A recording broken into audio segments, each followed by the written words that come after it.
Hello दोस्तों, कैसे हो आप सब लोग। आज अपन आपदा प्रबंधन डिजास्टर मैनेजमेंट के कुछ इम्पोर्टेंट क्वेश्चंस एंड आंसर देखेंगे। सबसे पहला सवाल है, आपदा को परिभाषित करें। प्राकृतिक एवं मानव निर्मित आपदाओं की चर्चा करें। तो देखो, आपदा जो शब्द है ना, वो फ्रेंच भाषा के DESASTRE डिजास्टर से संबंधित है। यहाँ से लिया गया आपदा शब्द। ठीक है, ये फ्रेंच शब्द दो शब्दों से मिलकर बना है, DES प्लस ASTRE। ठीक है, यहाँ पर DES का मतलब होता है बुरा यानी कि बैड, और अस्तर ASTRE का मतलब होता है स्टार, यानी कि ये जो स्टार यहाँ पे ग्रह से संबंधित है। देखो, प्राचीन समय में आपदाओं का कारण प्रतिकूल ग्रहों को माना जाता था, कि मतलब ग्रहों की चाल और दिशा बिगड़ गई है तो आपदा आ रही है। भूकंप, बाढ़, भूस्खलन, है ना, जंगलों के अंदर आग लगना। तो पहले का इंसान है वो मानता था कि ग्रहों की चालों के अनुसार ऐसा हो रहा है। परंतु आज के समय में आपदा का सामान्यतः प्रयोग प्राकृतिक और मानव निर्मित उन विषम घटनाओं के संबंध में किया जाता है जो किसी क्षेत्र में बहुत अत्यधिक क्षति पहुंचाती है, जिनका निपटारा क्षेत्रीय संसाधनों द्वारा कठिन हो जाता है। ठीक है, तो प्राकृतिक और मानव निर्मित आपदा से जान माल की नुकसान होता है, साथ में आसपास में जो भी संसाधन उपस्थित होते हैं वहाँ उनके सहायता से हम उन आपदाओं पर काबू कई बार नहीं कर पाते। जैसे कि जंगल के अंदर आग लग गई तो फायर ब्रिगेड है वो कम पड़ जाती है ना। तो इनका निपटारा क्षेत्रीय संसाधनों द्वारा करना कठिन हो जाता है कई बार। आपदा की परिभाषाएं समझ लो सब। पहली परिभाषा है आपदा प्रबंधन अधिनियम 2005 के अनुसार आपदा का अर्थ किसी क्षेत्र में मानव निर्मित या प्राकृतिक कारणों से उत्पन्न हुई तबाही, दुर्घटना या लापरवाही से है। ये कारण मानव जीवन की क्षति या हानि से संबंधित नुकसान, पर्यावरण और प्राकृतिक नुकसान को जन्म देते हैं। अंतर्राष्ट्रीय रेड क्रॉस समाज के अनुसार आपदा अचानक घटित हुई एक ऐसी घटना है जो गंभीर तौर पर समाज व समुदाय की कार्य प्रणाली को नुकसान पहुंचाती है और सामाजिक, आर्थिक, पर्यावरणीय क्षति का कारण बनती है। प्राकृतिक आपदा देख लो। प्राकृतिक आपदाएं प्राकृतिक रूप से घटित होने वाली भौतिकीय घटनाएं होती हैं। प्राकृतिक आपदाओं को चार भागों में बांटा जाता है। भूभौतिकीय आपदाएं, देखो आपदाएं दो तरह की होती है, एक तो प्राकृतिक आपदाएं, एक मानव निर्मित आपदाएं। तो पहला टाइप है अपना, पहला प्रकार प्राकृतिक आपदाएं। उसके अंदर भी पहला एक छोटा टाइप हो गया भूभौतिकीय आपदाएं, और इसको भी चार भागों में बांट दिया, भूकंप, ज्वालामुखी, भूस्खलन और सुनामी। आ रहा है समझ में। तो भूकंप के बारे में पढ़ते हैं दोस्तों। पृथ्वी की आंतरिक चट्टानों में उत्पन्न कंपन से भूकंप आता है।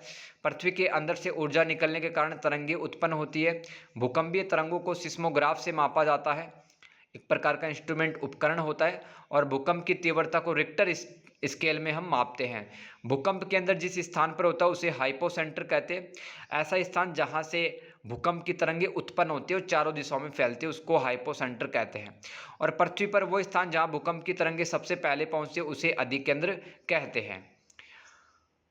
अब भूभौतिकीय आपदाओं में ज्वालामुखी दूसरा टाइप हो गया। इसमें पृथ्वी की सतह पर उपस्थित किसी दरार अथवा मुख से पृथ्वी के भीतर का जो गर्म लावा होता है, गैस, राख आदि बाहर आते हैं। अब देखो, लावा और मैग्मा में क्या अंतर है। ये मैग्मा तो पृथ्वी की चट्टानों के अंदर उत्पन्न होता है, गर्म लिक्विड होता है। जब यही गर्म लिक्विड दरार से पृथ्वी की जो सतह है वहाँ से बाहर आता है तो यही मैग्मा क्या कहलाएगा, लावा कहलाता है। तो मैग्मा पृथ्वी के मेंटल एक परत का नाम है, धरती की परत का नाम है मेंटल परत में चट्टानों के पिघलने से बनता है लावा। जब पृथ्वी के भीतर टेक्टोनिक प्लेटें एक दूसरे के ऊपर आती है तो मैग्मा बनता है। जब यही मैग्मा ऊपर आता है तो इसे लावा कहते हैं। ज्वालामुखी से अकाल पड़ता है, बड़े पैमाने पर जनसंख्या का विस्थापन होता है तथा उस क्षेत्र का तापमान बढ़ता है। भारत में एकमात्र सक्रिय ज्वालामुखी आपको याद कर लेना है, बैरन द्वीप, अंडमान सागर में जगह है। ठीक है, अब भूभौतिकीय आपदाओं में तीसरा टाइप पढ़ लो, भूस्खलन यानी कि लैंडस्लाइडिंग। भूस्खलन के अंतर्गत धरातल की हलचल, पत्थर खिसकना, गिरना, पथरीली मिट्टी का बहाव शामिल होता है। जमीन पर पत्थर के टुकड़े गुरुत्वाकर्षण बल के कारण नीचे की तरफ आने लगते हैं, जिससे घटना स्थल पर जान माल का काफ़ी नुकसान होता है। अब इसमें भूभौतिकीय आपदाओं में चौथा टाइप है सुनामी। तो सुनामी एक जापान भाषा का शब्द है, जापानी लैंग्वेज का शब्द है। सुनामी शब्द में दो छोटे शब्द आ रहे हैं, सु और नामी। सू का मतलब होता है समुद्र तट और नामी का मतलब होता है लहरें। तो समुद्री तल पर विवर्तनिक हलचलों के कारण, विवर्तनिक हलचल यानी कि जो प्लेटें होती हैं वो एक दूसरे के ऊपर खिसकती हैं, ठीक है। एक प्लेट के ऊपर दूसरी प्लेट आ जाती है कई बार धरती की, तो उसके कारण से दोस्तों उस क्षेत्र में तगड़ा भूकंप आता है, फिर सुनामी वहाँ आती है। के कारण भूकंप आते हैं जिससे समुद्र के आसपास विनाशकारी लहरें उठती है और सुनामी आती है। दिसंबर 2004 में हिंद महासागर में भूकंप के कारण ही सुनामी आई थी। इससे श्रीलंका, भारत, थाईलैंड, मालदीव व इंडोनेशिया सर्वाधिक प्रभावित हुए थे। इस सुनामी का कारण था बर्मा प्लेट का भारतीय प्लेट के ऊपर आ जाना।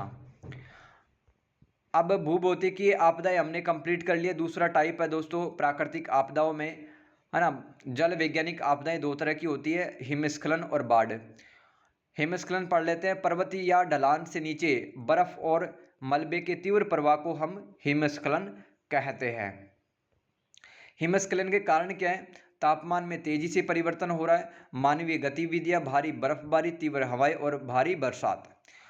एक और पॉइंट याद करो, खड़ी ढलान वाले पर्वत व ग्लेशियर के पास सबसे ज़्यादा हिमस्खलन होता है।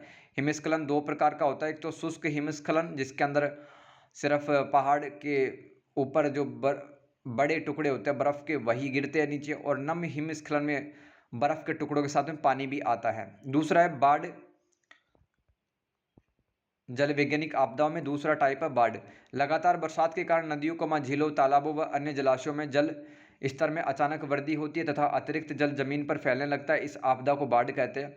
बाढ़ का कारण क्या? अत्यधिक बरसात आना, बादलों का फट जाना, चक्रवात, वनों की कटाई, नदी क्षेत्रों में अवसाद का जमा हो जाना और बांधों में अवसाद का जमा होना। अवसाद मतलब जो नदी अपने साथ में कंकड़, मिट्टी, बजरी और पेड़ पौधे बहा के लाती है, उसको अवसाद कहते हैं, ठीक है। तो अवसाद जब जमा हो जाता है नदी के अंदर, तो नदी है वो प्रवाह उसका रुकता है, फ्लो रुकता है, उस कचरा जब जमा हो जाएगा तो इसके कारण से भी बाढ़ आ जाती है। तीसरा टाइप है प्राकृतिक आपदाओं में जलवायु वैज्ञानिक आपदाएं। इसमें पहला है हीट वेव, सूखा। तीसरा है दावानल यानी कि वनों के अंदर जो आग लगती है उसको दावानल या फॉरेस्ट फायर कहते हैं। फिर है चक्रवात व तूफानी लहर। हीट वेव पढ़ लो, इसको उष्ण वेव भी कहते हैं। जब किसी क्षेत्र में औसत तापमान सामान्य तापमान की तुलना में अधिक हो जाता है तो जिससे उस इलाके में शुष्क गर्म हवाएं चलती, इन हवाओं को उत्तरी भारत में लू कहते हैं। हीट वेव उत्पन्न होने के कारण क्या है? ग्लोबल वार्मिंग, अधिक प्रदूषण, मरुस्थलीकरण, वनों की कटाई, शहरीकरण। इसमें दूसरा टाइप पढ़ो, जलवायु वैज्ञानिक आपदाओं में दूसरा टाइप है सूखा, ड्रोट। ऐसी स्थिति जिसमें किसी क्षेत्र में सामान्य से कम अथवा न के बराबर बरसात होती है, तो ऐसी स्थिति में सूखा पड़ जाता है जिससे वहाँ की वनस्पतियाँ नष्ट होने लगती है।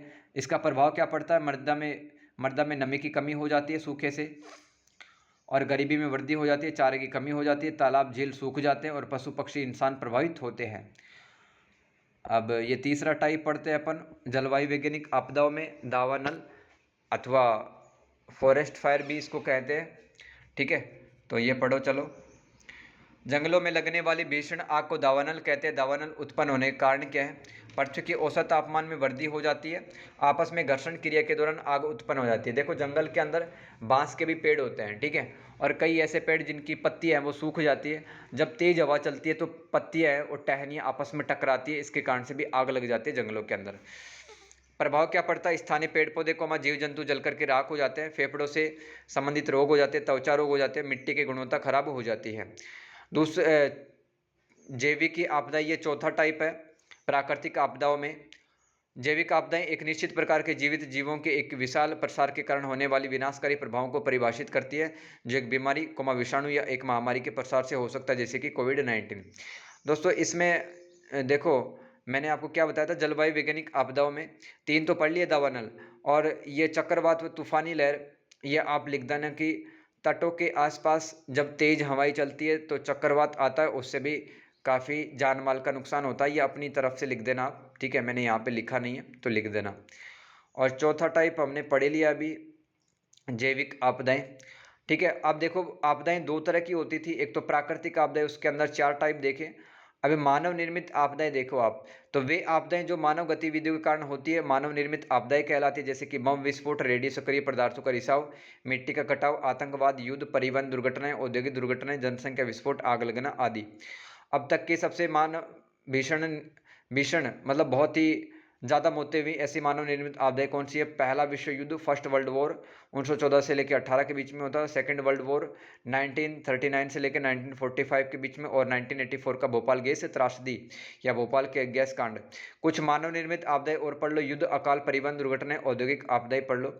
युद्ध युद्ध दो या दो से अधिक देशों के बीच में युद्ध होने से, महामारी, पानी की समस्या, विस्फोटक पदार्थों के जमाव से, वायु व मृदा प्रदूषण होना, अर्थव्यवस्था का चौपट हो जाना शामिल होता है। जान माल की हानि आदि नकारात्मक प्रभाव सामने आते हैं।